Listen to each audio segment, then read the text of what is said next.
In this video, I will show you how to use some formula in Microsoft Excel. If you need to sum this data, so press Alt equal and Control D. Press Control and move your cursor like this. Shift and select by pressing and selecting the arrow. Then press Enter. So you have this answer. Alt equal then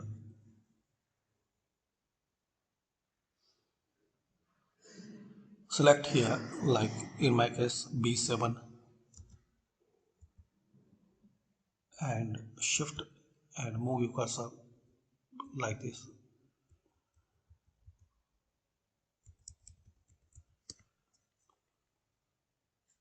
Another way, select, then in the formula click on auto sum, select it, then click on OK. So this way you can sum in Microsoft Excel.